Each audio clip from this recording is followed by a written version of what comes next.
they've changed completely how they go about picking good quality websites. Vivian, I don't know if you've heard about EAT, or is it EAT? It's EEAT, okay? The E is long. Yeah, the E is long. It's EAT. Hey everyone, welcome to the S.O.B Marketing Podcast, where we celebrate the S.O.B that you are, and if you haven't figured it out yet, we mean small-owned business. We don't mean S.O.B. Listen, we know that as a small business owner, you are working hard on the daily to keep your business fully operational while trying to promote it. And while some days it may feel like the business is owning you, if we're being honest with each other, I bet you would admit that you wouldn't give up the insanity for anything. Our commitment here at the S.O.B Marketing Podcast is to give you the real talk, what works when it comes to advertising, marketing, promoting your business, and then what doesn't really work. And Chelsea and I promise to always keep the conversation real. Please do me a favor, leave them a review. They promised me a bottle of bourbon. Hey everybody, and welcome back to the S.O.B Marketing Podcast. S.O.B as in small-owned business. I promise we are not calling you guys names. Before we get started, I just wanted to say thank you so much for listening, and if you could, pretty please, leave us a review. It helps us get in front of other small business owners so we can help everyone and share the marketing knowledge. Also, if you have a topic that you want us to talk about, let us know. You can send us an email at help@theseasonmarketer. You could leave a comment, send us a DM. We're on the platforms across the board at The Season Marketer.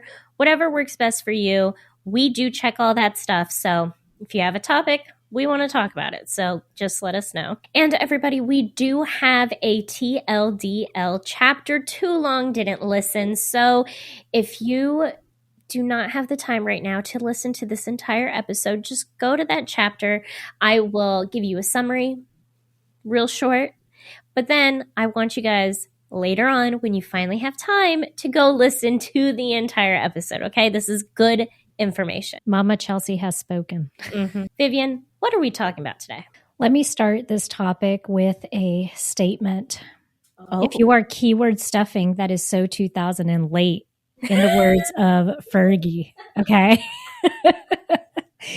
SEO, search engine optimization, is changing. You are listening in 2025, which means we want you to bookmark this episode because we guarantee you're going to want to come back and listen to it again sometime throughout this year because it is changing fast and there are just a lot of updates that are coming out there. You know, Chelsea and I were talking a little earlier about changes that we personally are making to our blog post.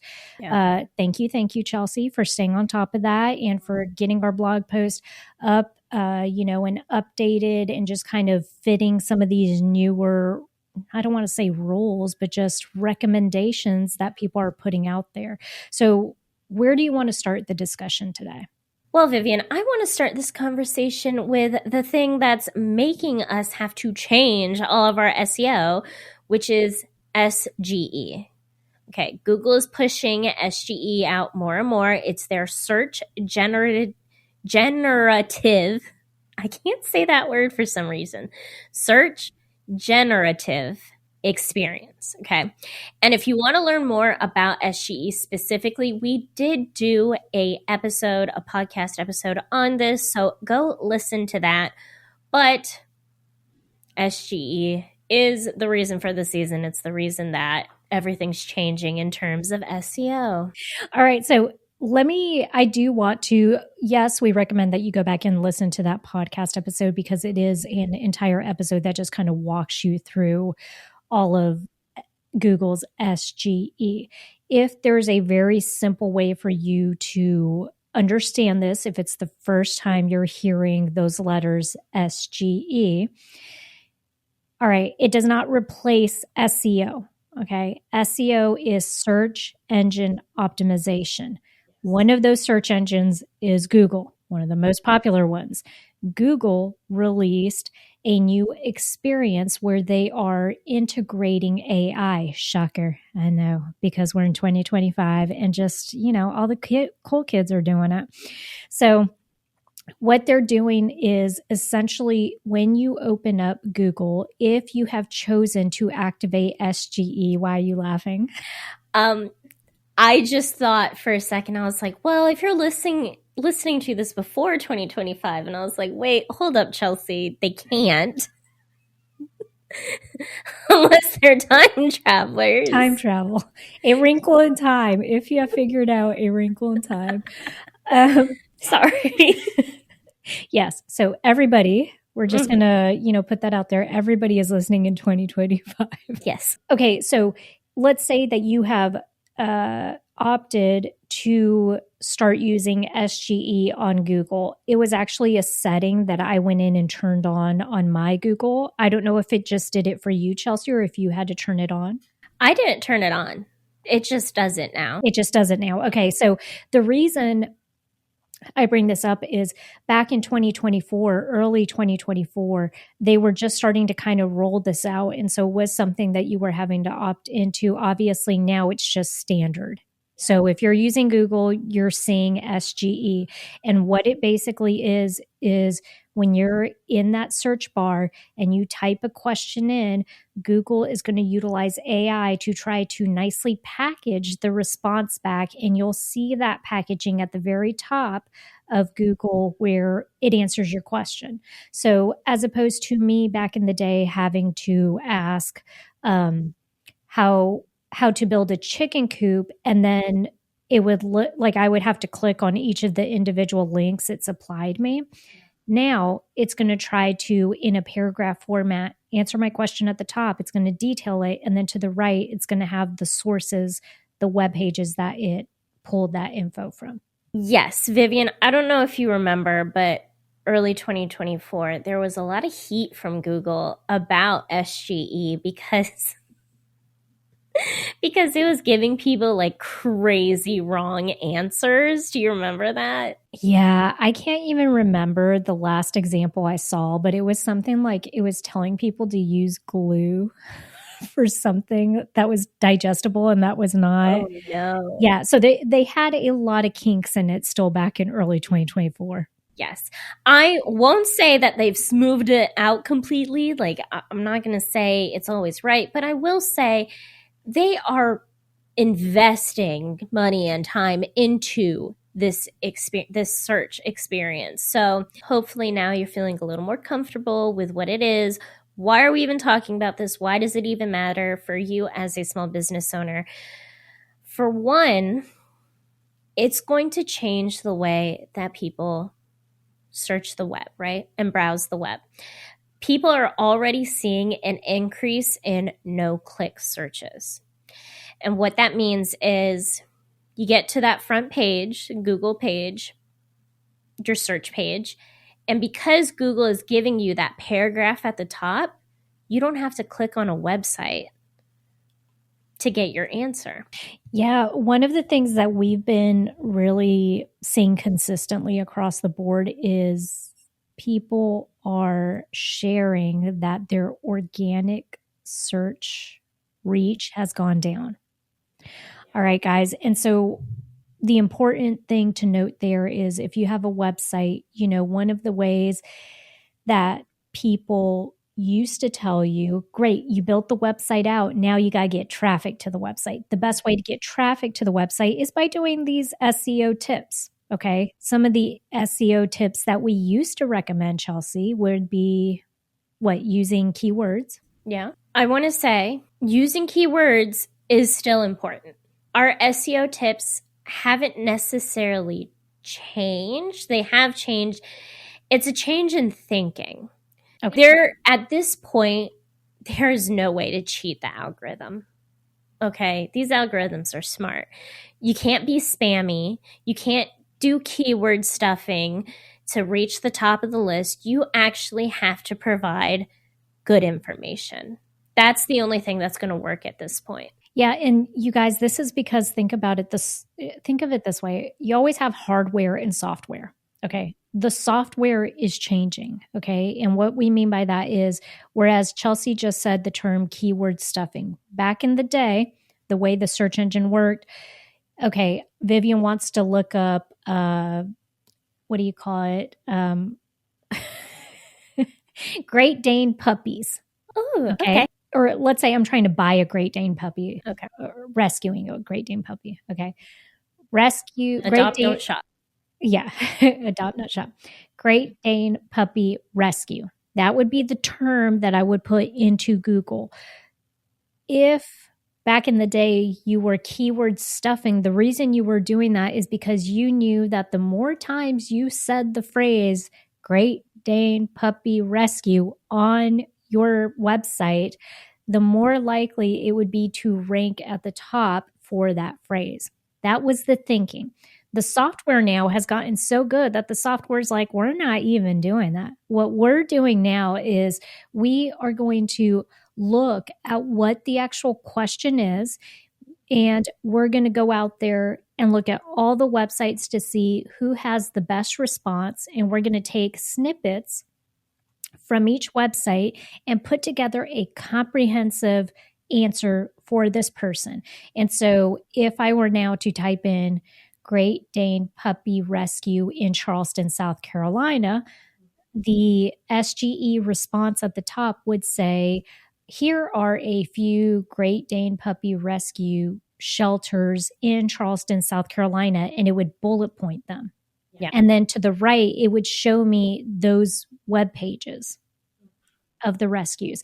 And so that's the whole thing is, I'm guessing, Chelsea, we're going to go through what, how to kind of change our mindset with it. But like you said, the keywords are still important. It's just the way that they're now looking at keywords is going to be completely different. Absolutely. It's quality over quantity. That's what it is. It's not that keywords aren't important. It's that the quality matters over the quantity. So we have said this so many times, and keyword stuffing has been outdated for a while now. Then why do I still see it, y'all? Why are y'all still doing this? Please, please stop with the keyword stuffing. Another outdated idea was, we want to pump out blog posts. We want to share content. It's all about content, sharing content. So let's use AI to write these blog posts. No. Yes, using AI for content creation is out for communication.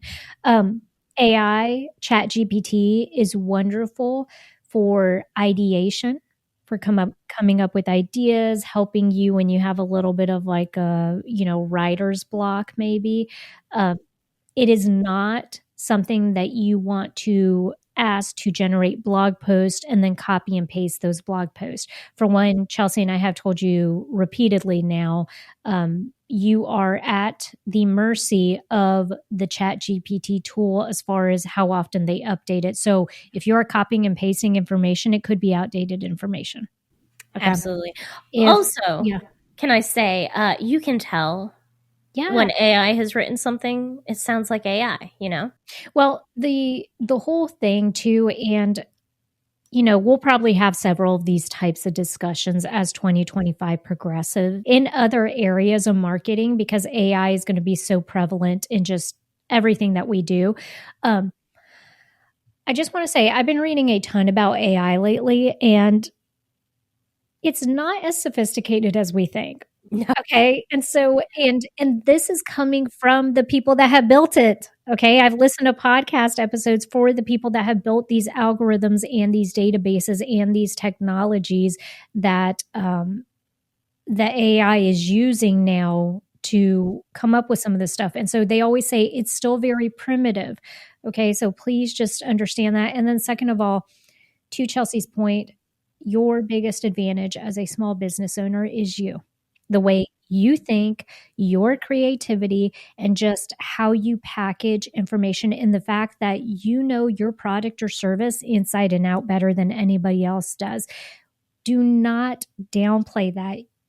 using ChatGPT to write all of your blog posts is downplaying your ability to be able to go in there and put information together in only the way that you can. I'm going to take it a step further and say using ChatGPT to write anything on your website, you're diminishing your voice and your branding voice. Just don't use ChatGPT to write content. Like for content and communication, don't copy and paste. Also, not only that, so not only because you want to give your consumers good, relevant content, but also Google wants to promote content written by humans. What a concept. They've changed completely how they go about picking good quality websites. Vivian, I don't know if you've heard about EAT, or is it EAT? It's EEAT, okay? The E is long. Yeah, the E is long. It's EAT. It's EEAT, and it's Google's new guidelines for creating content that they will actually, I don't want to say promote, but content that they'll give priority to. Give priority to. Thank you. They won't flag. That's what I was looking for. They won't flag this content. Okay. So it is experience, expertise, authoritativeness, trustworthiness. Those are the 4 things. And trustworthiness. And so how does one individually go in?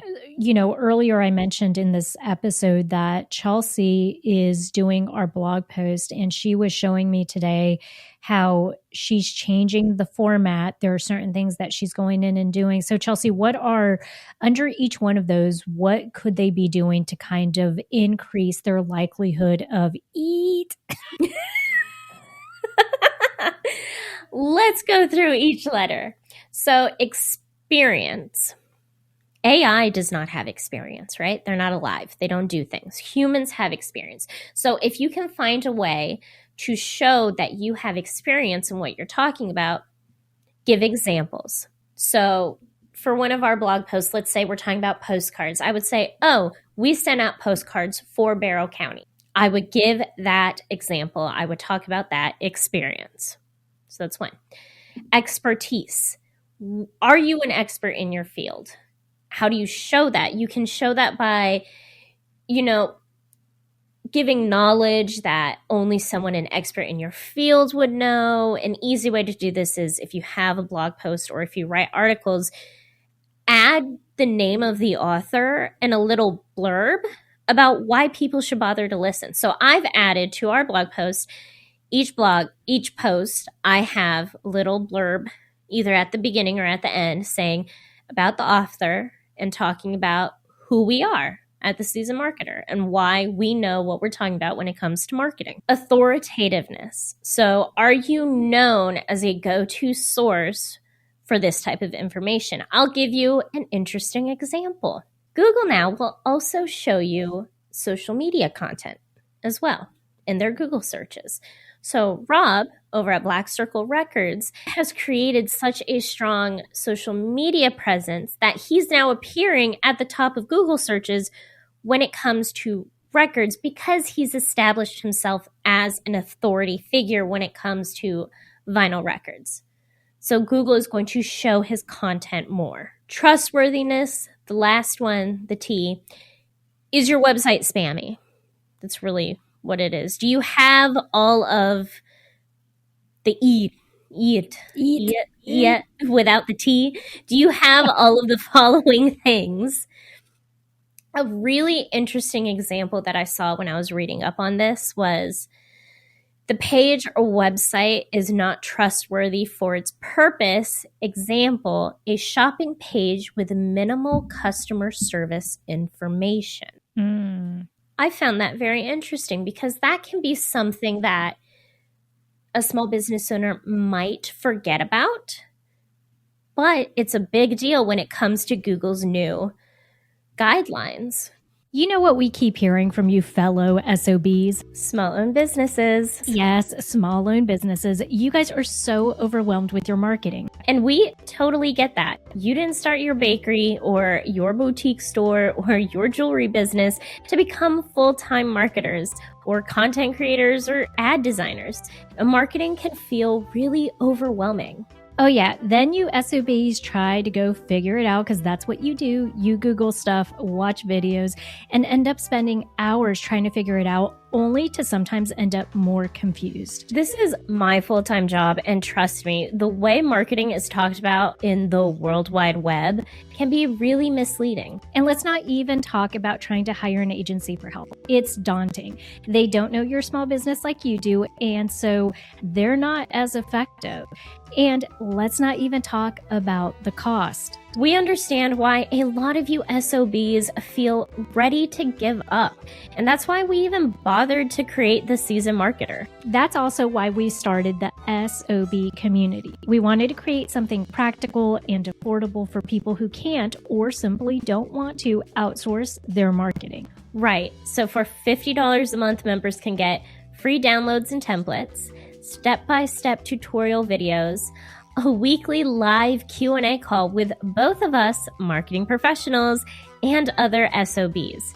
You also become a part of a supportive community to bounce ideas off of. It's like having a boardroom of like-minded individuals and marketing professionals where you can talk through all of your marketing questions without having to pay boardroom marketing agency prices. So if you're tired of wasting time trying to figure it all out on your own, or spending money on things that don't work, join us over at the SOB community. We'll help you turn your marketing stress into marketing success. And hey, it's just $50 a month. So click the link in the description to join, and we can't wait to see you in the SOB community. Now back to the episode. Yeah, I'm loving all of this because there are a couple of mindset shifts. You mentioned it earlier, Chelsea, in the episode, but all of this reminds me of the way you view blog posts nowadays. It used to be that, like, you know, you were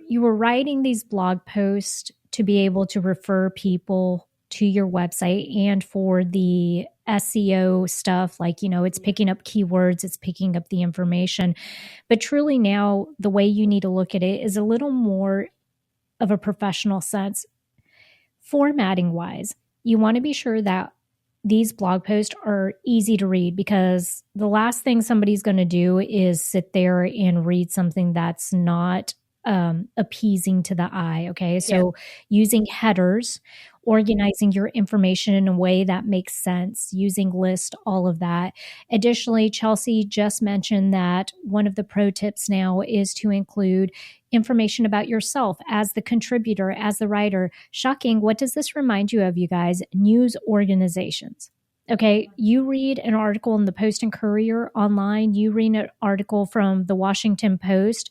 At the bottom, it's going to tell you about the writer, what their experience is or what their role is within the organization. That, like she said, is going to establish your authoritativeness or your reputation, the trust, right? And then the other thing is, whenever we have always talked about search engine optimization, there's almost like the generic stuff that people know. And then there's the little more high level stuff that we really don't talk too much about because it gets people confused. Backlinks. All right. So backlinks, a good blog post is basically going to serve as a reference for other blog posts. All right. We see this all the time. Let's say I read something called Social Media Today. It's a website and it's all about social media. Okay. So I could go in there and I could say, give me the latest news on TikTok. It will show me the articles for it. I click on one of the articles. They typically are referencing other blog posts because they are pulling the most relevant news, which means they need to credit the source, which is the news stations, right? Whichever CNN, whoever they're pulling it from. That is a backlink because at the end of the day, Social Media Today is then linking back to the source article, which is on CNN. The more of those that you get, the more organic traffic you're getting to your website. That is what you want. Okay. You want people to backlink to your blog post. If they are backlinking to your blog post, they don't know anything about you. They need to know who you are. That description, that introduction is going to be wonderful, right? Now they know who you are, what you do, what you're a professional at, and all your credentials. All right. And then on top of it, the more backlinks you have, the better it's going to be, because it indicates to Google's AI now, hey, this is a trusted source and it's very good information because it has 20 backlinks from other sources, and therefore the probability that it's solid information is high. Exactly, Vivian. Y'all, this sounds like so much work. I know. SEO is a long-term game. You're not going to get backlinks as soon as you start writing articles. You need to be consistent with it, and you need to share good, solid information to be able to grow that, to get backlinks, to grow your trustworthiness, to grow your authoritativeness. Like, this is, SEO is a long-term marketing strategy. Yeah, absolutely. And I'm just going to say, most of the really good marketing initiatives that are worthwhile are, and I just want to remind you guys that it's a muscle. It's a muscle. Writing blog posts, doing all this stuff, it's a muscle. And Chelsea can tell you probably better than anybody, because she's been going through and updating ours and being sure that now she's taking some of this information, including it, reformatting, all of that good stuff. And I'm sure, Chelsea, it gets a little easier the more you practice it, right? Absolutely. You have to get comfortable with, sometimes it can be like, oh, do I really need to go this extra step? Yeah, probably. The goal, Google's whole goal, is to provide good information for their consumers so that people still continue to use Google. If you're not giving the best information and wrapping it up in a way that is easy to read and it is comprehensible, all of that, Google's not going to show it to people, because Google wants to share the best information possible. I always like telling people that Google is a matchmaker. Yeah. Right? It wants to do its job well and find that perfect piece of content that you're looking for so that you don't have to keep searching. And if it's not good at that, if your content is not helping it to do that, it's not going to promote it. Absolutely. I do have, Vivian, I have Stanford Persuasive Technology Lab. They created a list of 10 rules to follow to build credibility based off of a 3-year research study. Okay, so they studied for 3 years, they gathered research, and they're like, these are the 10 things you need to do to build credibility and to get your content in front of Google. You need to make it easy to verify the accuracy of the information on your site. You need to show that there's a real organization behind your site. Don't look like spam, right? Don't look like you're a fake website. It'll look like an actual website, right? If you're using ChatGPT, you may look like because a robot's writing it. Exactly. That's why you need to write it yourself. You need to highlight the expertise in your organization and in the content and the services you provide.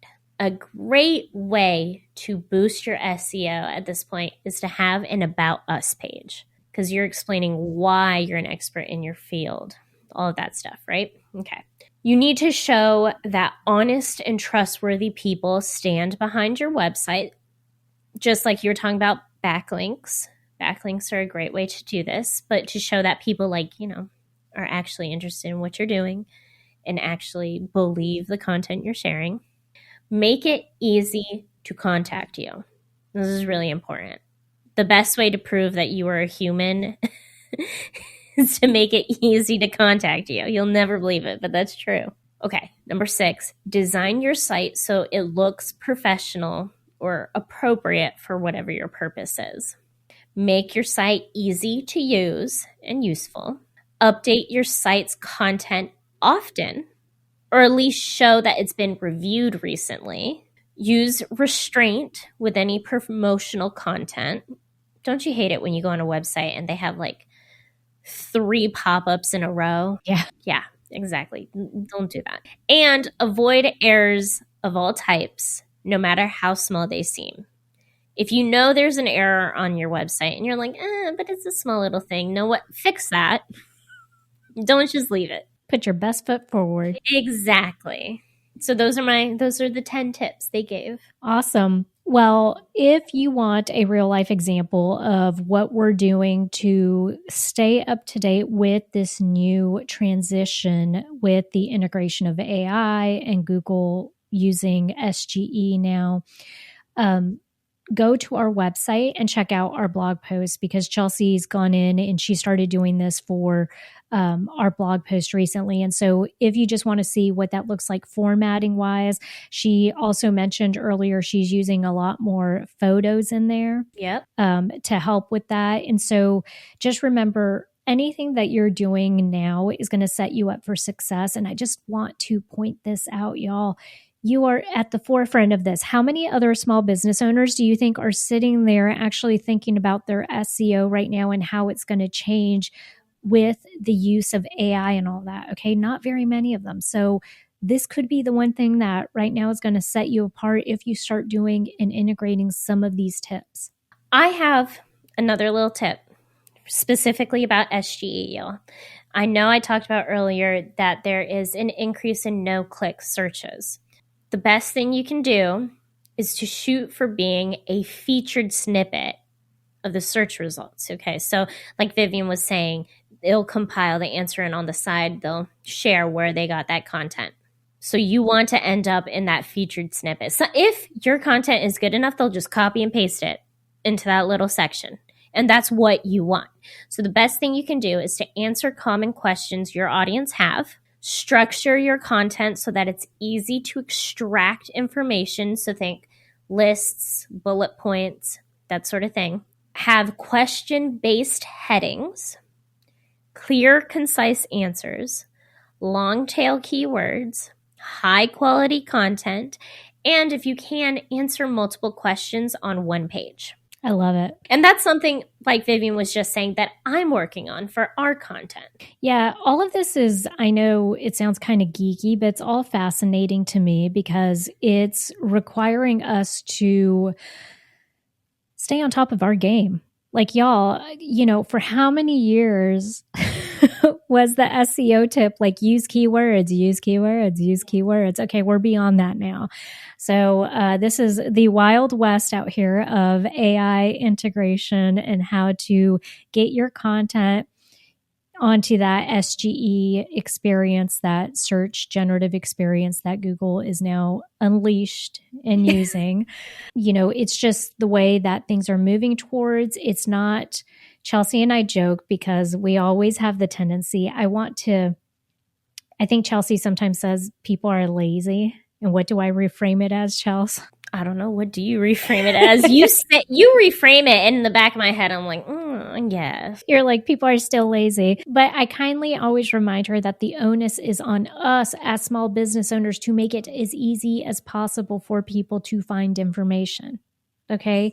That's just part of it. It is a part of our small business practice to have all of the answers to the questions that they may be commonly asking. And so if you also are like, I don't have a blog post right now, I'm not, sharing content like that, but I don't even know if it would be applicable to my small business, go ahead and email us over at help@theseasonmarketer. We'll help you come up with a few ideas. Even just having a frequently asked questions page can be helpful. Awesome. Well, Chelsea, thank you for doing all of that research. Of course. Okay, y'all, so I think it's time for the TLDL. Too long, didn't listen. Let's wrap up this conversation by saying SEO is no longer a tricking the algorithm game. It's no longer a keyword stuffing, just focus on the keywords. That's not going to work anymore. It is now a long-term strategy that you have to work on, and you need to focus on providing good quality content for your viewers. You need to focus the content on your website on Google's EEAT standards, your EAT standards and guidelines, which are experience, expertise, authoritativeness, and trustworthiness. So that's what you want to focus your content on. As always, we want to thank you guys for listening. And hey, by the way, if you like this podcast, please leave us a review. Okay. We always accept reviews, right? You could say whatever you want in those reviews. We are just happy to have you here. And we hope that you share this podcast episode with a small business owner that you love. Also, don't forget, if you want some marketing support, if you're looking to grow your business in 2025 and you need to have somebody to bounce ideas off of, join our S.O.B, Small Owned Business Community. It's $50 a month. Shocking. That is quite the steal, you guys. Okay. And yes, you get weekly calls with Chelsea and I and other community members. Basically an hour every week where we just sit there and talk about whatever you want to talk about. If you have questions, you bring it to us. If you have ideas, we sit there and talk through those ideas. Also, it gives you instant access to our dashboard where we have tutorials and resources, information. Chelsea's constantly updating stuff in there, adding links, all of that good stuff. And it also is a forum for all of our community members to ask questions and to interact with each other. So if you're interested, go check out school.com/SOB. And go be the best SOB you can be.